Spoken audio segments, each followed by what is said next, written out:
What's up, guys? Welcome back to Newswave. Well, Nintendo decided to share Switch 2 sales data, and it certainly caused a reaction online because, as expected, we did indeed witness the biggest launch in gaming history, and we're going to go over some of those numbers and an interesting word choice by Nintendo here today.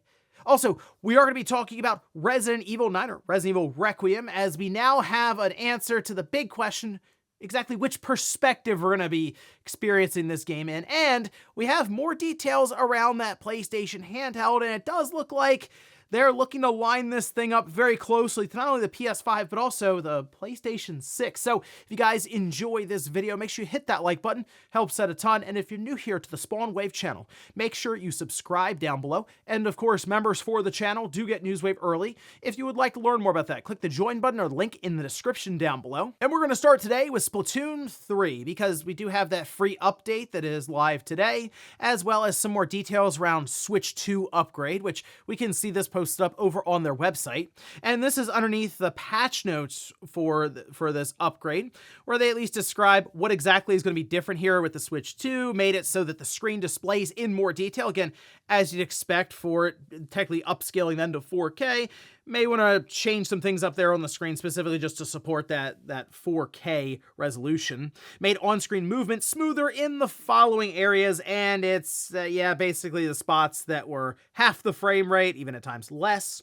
So that should all be smoothed out, and it should just be an even 60 across the board. Also see improvements in salmon runs, as well as smoothing out animations for certain characters. Now, the thing with this, though, is it seems like the Switch 1 had some changes of its own, so that the frame rate can sort of keep up with the Switch 2, of course, for crossplay, which tells us that we're not going to see 120 frames for the Switch 2, even though it probably can support. It should be able to support it, but there would be a competitive advantage then for the Switch 2, and I think that's something they'll be saving for the next big, Splatoon 4 release, where it's just Switch 2 across the board. But for now, pretty cool update still. It's free for this one anyway, and then we'll, I'm sure, hear more about the Splatoon Raiders later on, maybe in a direct at some point. Also, I did a video about the MIG switch on the Switch 2 and showed that it really wasn't functioning. Well, now it appears that the team behind the MIG switch are looking to solve that. This is posted up over on their official website, where they say, while we're working on the next updates for MIG flash, card, and dumper, we obviously had to take a break to add the function everyone has been mailing us for: play Switch 1 games on the brand new Switch 2. Now, they mention here a firmware update, that they'll be pushing out. They're still working on it. They say to be patient, and then they do at least showcase it in a video functioning. Now, I don't know if I would run out and buy a MIG switch just because of this display. All right, it seems like they're still working on, I guess, a MIG switch for the Switch 2. If you've already bought one now, though, and it's just kind of sitting there, and you've already kind of bought into the idea of using it in general on your Switch or Switch 2, it seems like you just kind of hang out and wait, I guess, for a firmware update at that point. But again, it's really just talking about Switch 1 games, which kind of makes sense considering the Switch 2 isn't hacked and people aren't dumping games this time. So it seems like just, I guess, keep an eye out for a firmware update down the road that'll at least enable Switch 1 games on your Switch 2. Oh, and of course, we've talked a lot about the game key cards, and now it seems like Capcom has at least mentioned how they're going to be tracking these things when it comes to their financials, which we can see this posted up. This is over on VGC, saying, asked in its most recent financial results whether sales of game keycard title Street Fighter 6 are recorded by the company as physical or digital units, company stated that they would be recorded as digital sales. So even though it's technically being bought off store shelves and there's a cartridge and a case, cover art, and the whole thing there, it's still a digital copy in Capcom's mind. So Capcom's already reporting some crazy numbers when it comes to digital versus physical. It's like 9-1 or something, just at least in their books when it comes to the revenue that comes in. So game key cards aren't exactly going to push the needle at all in favor of physical.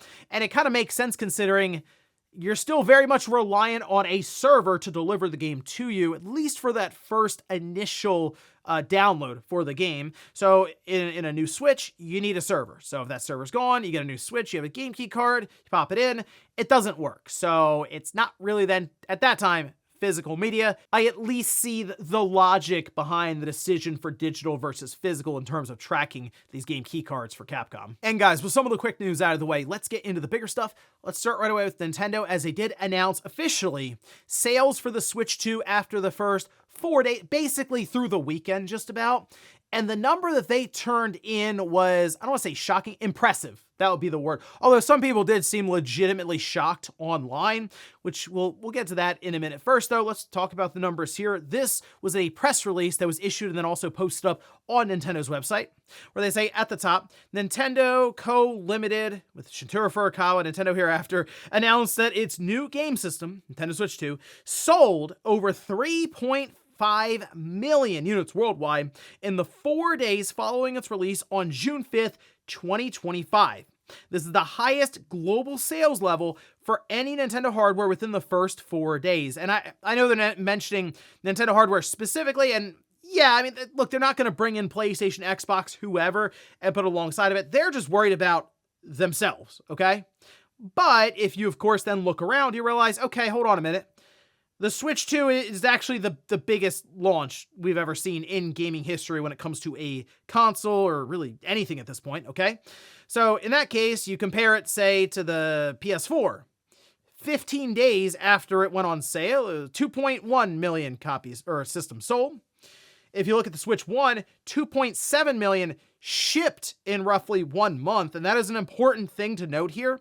Nintendo says sold, not shipped. And they do specifically say one or the other when, say, talking with investors, and clearly a press release like this, you see how formal it is speaking to the shareholders, to the investors, who they'll be meeting with here in a few weeks. And I mentioned, if they can brag about it, they will certainly put out a number there before they have their annual gathering of the shareholders, and here we are. Now, the system that had, I guess you say, the record up until this point was the PlayStation 5.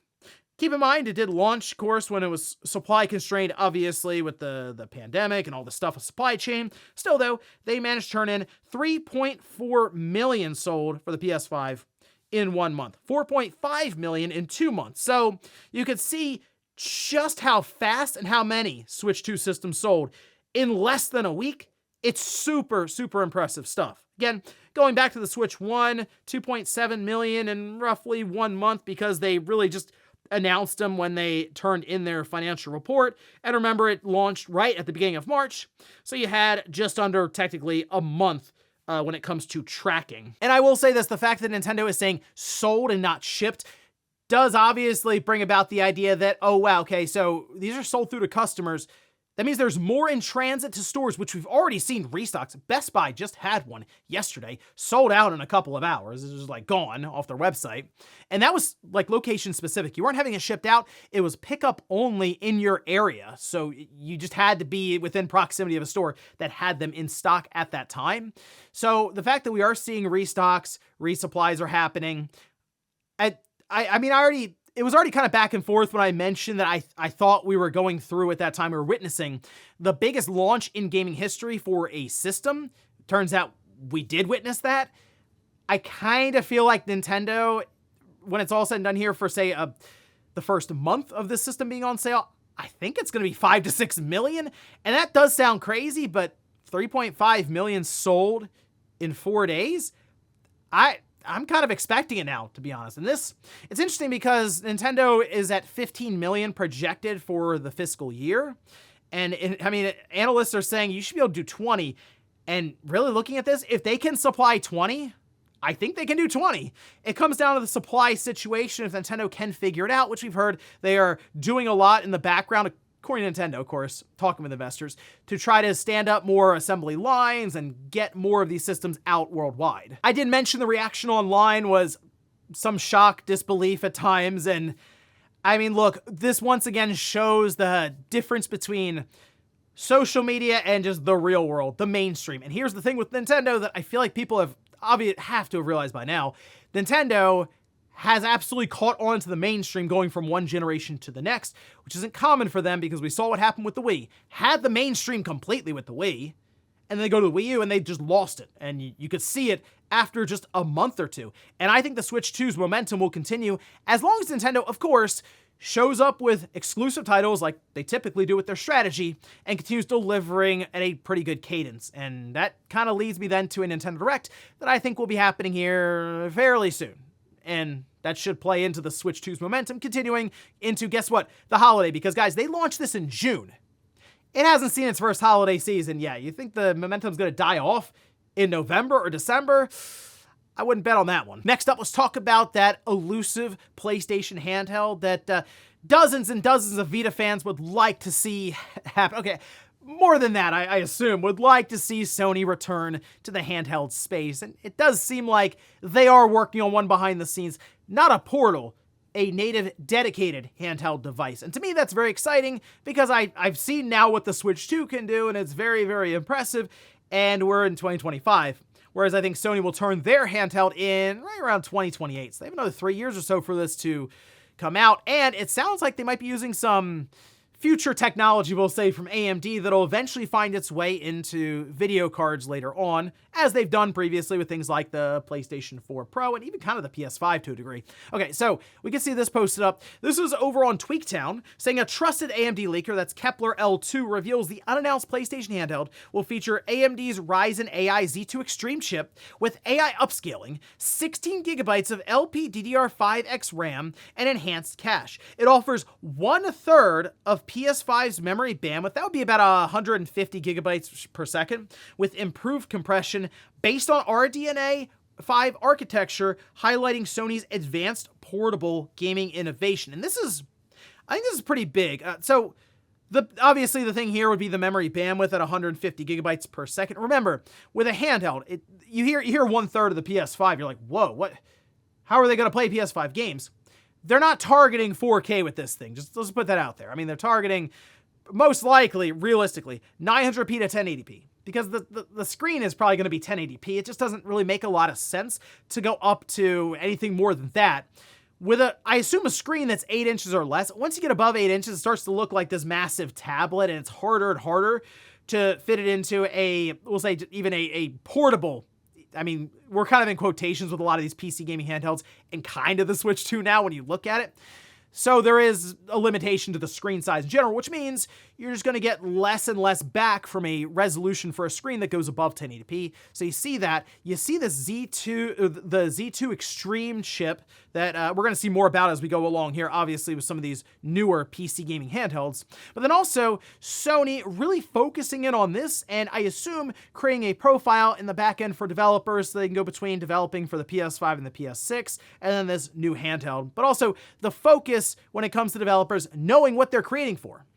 So I'm very excited to see what Sony can do here, along with not only that kind of hardware, but also sort of the form factor. Because Sony, I know we just had the PlayStation Portal, doesn't look as sleek as the Vita. You know, I get it. It really does look like break the DualSense in half, put a screen between it, and just ship it. But when it really comes down to it, Sony can make really nice looking handhelds. And I kind of feel like if they go for it here, they'll do that again. So kind of a Vita 2, maybe, but I'm also interested to see what they would call the thing. But I think we're still a few years off. I'd say at least 2 years away from hearing about it, and then probably 3 or more for the thing to release. Next up, let's talk about Resident Evil 9, or Resident Evil Requiem, which of course was revealed fully at the Summer Game Fest with Jeff Keighley. They tried to swerve us a bit there, but they closed the show out with the correct title, and a lot of excitement around this. But there are also previews that happened at Summer Game Fest with press, and they went ahead and put out all of their write-ups and their impressions of this, and gave us the answer that people have been asking for. What perspective are we going to see this game from? Is it going to be a third person, like some of these Resident Evil remakes, for example, or first person, like the most recent Resident Evil Village or even Biohazard? Well, let's take a look. This is a great write-up here, by the way, by Shinobi. You can kind of put it up on screen here to make it easy. But you can freely switch between first and third person camera from the options menu. So rather than going with one or the other, we'll just throw them both in there and you can decide how you want to go about it. However, I will say this. Some of the people who were previewing this said that first person did feel just like scarier. There's more tense. Makes sense. You can't see behind you. That's the thing with third person. It does make it feel more like an action style game because you can pretty much swivel the camera around quickly and see behind your character without them seeing behind them. So, you know what I mean? So I don't know. I mean, I get kind of the claustrophobic nature of first person, but I also see why people may not like that as much. Anyway, they do mention a familiar character is returning, and a lot of people are leaning towards the idea of this being Leon, of course. So I'm holding out for that. I think it'd be really cool to see him obviously pop up in the game next to Grace, who is described less as someone who's going to go in guns blazing, say more of a bookworm, and more afraid of what's happening around them. So, I mean, again, that kind of makes sense. I mean, in terms of the setting that she's in here, to just be kind of scared of what's going on around her. And yeah, I think plays in better to be more that horror atmosphere. And they also point out that there is a new monster that stalks you in the game. So think of like Mr. X, which at times it was annoying, but also it did have that feeling of dread, you know, when you hear him like stomping around and stuff. And of course, it's Capcom. It's the new Resident Evil game. Visually striking, mastery of light and darkness, which that's going to be a big deal as well. Get the nice OLED ready, because I think this is going to be one of those visually impressive games that, of course, plays into the idea of the environment and audio, everything coming together. So I'm very excited for this game. And it's also nice, again, to know that we're not more than a year out. It's out at the end of February. So we're, you know, eight months or so away from it. And I'm getting it day one. Have to figure out if it's first person or third person. Let me know how exactly you're going to play through this one, because that was my question for the poll. How exactly do you like playing your Resident Evil games? Which method do you prefer, first or third person? And in our last bit of news, let's talk about PlayStation Plus Extra and Premium tier for the month of June. We can see this posted up. This is over on PlayStation Blog. These titles will be available to play on June 17th, starting at the top, FBC Firebreak. There's a day one release going in from Remedy, and I feel like I'm not as interested in this. I mean, there are other games Remedy's working on that I'm much more interested in, but it is that situation of, hey, it's going into PlayStation Plus, so you can at least try. If you try it out for an hour and you don't like it, you go, well, okay, that's that. It's not, oh wow, I spent 30 or 40 bucks on this thing. Battlefield 2042, which is odd. Okay, that game, I mean, that game's like on its way out. We're talking about the new Battlefield. It's like, hey, here's 2042. It's a multiplayer, big multiplayer game. It's like, oh, okay. Then we have Five Nights at Freddy's Help Wanted 2. The Hunter Call of the Wild. We Love Katamari Reroll, plus Royal Reverie. That's a great game there. Definitely give that one a look if you want something different, something weird. We have Ayuden Chronicles 100 Heroes. Train Sim World 5. And then Endless Dungeon. Now, for PlayStation Plus Premium in the Classics category, we have Deus Ex The Conspiracy. This would be the PS2 title, and the PS2 game didn't run the best, but this obviously being emulated then on the PS4 or the PS5 should run better. We should have trophy support for it, and this is a classic title, okay? I'm curious how it's aged, because I'll admit it's been a long time since I played the first Deus Ex game, but it was groundbreaking back then. Yes, on PC mostly, but also it just being on the PS2 at the time was interesting, we'll say, for console players. Then we got the other one, the next one that I remember playing on the original Xbox, and it was incredible stuff back then. So that's definitely one I recommend, even from just kind of a history perspective. But overall, kind of an month for PlayStation Plus Extra and Premium. Of course, we know about a bunch of classic titles that are going to be coming up, along with another day one release here throughout the summer. So we have a bit of a roadmap, but not exactly the strongest way to start off the summer with these June announcements. And before we go to the comment of the day, we'll take a look at the poll that I posted up yesterday, where I ask, do you prefer third or first person for the Resident Evil game series? Look at that. Third person handedly overtook first. I mean, 84% to 16%. Wow. I mean, I was looking through the comments on this, and a bunch of people were like, hey, you know what? I grew up with third person, even back with, the tank controls, and that's just what I prefer to have here. So, I mean, I get it. I do understand the first person perspective, as this does lean into the idea of the unknown as to what's around you at all times, because you're kind of one-to-one with the character and what they are seeing. So there could be something behind you, over your shoulder. You don't necessarily see it. If you're zoomed out from your character, it just feels somewhat detached. But it's hard to argue with the greatness of something like Resident Evil 4, even just the ridiculousness of Resident Evil 5. And I mean, I liked Village, but I mean, you got to go with Resident Evil 4, right? So I get it. At least in this case, with Resident Evil 9, you can decide if you want to go third or first person. And we'll finish up with the comments of the day, as you're seeing here. This is from Jose John, who says, it feels like we had a lost generation from all the games that didn't come out because of live service and the very low volume from the creators that did produce something. We still don't have GTA 6. I understand it's not the PS1 and PS2 era, and they can't just sling something together in a year, but geez, one release every 5 to 10 years is absurd. They made Super Smash Bros. Melee in like 15 months. Okay, well, look, back then, it was just you didn't have a lot of the expectations and attention to details that you have now, where yes, the graphics side definitely is one of the reasons why it just takes longer for games to come out, sure. But also, because we've gone through so many generations now, there is that sense of what makes this game stand out from the pack.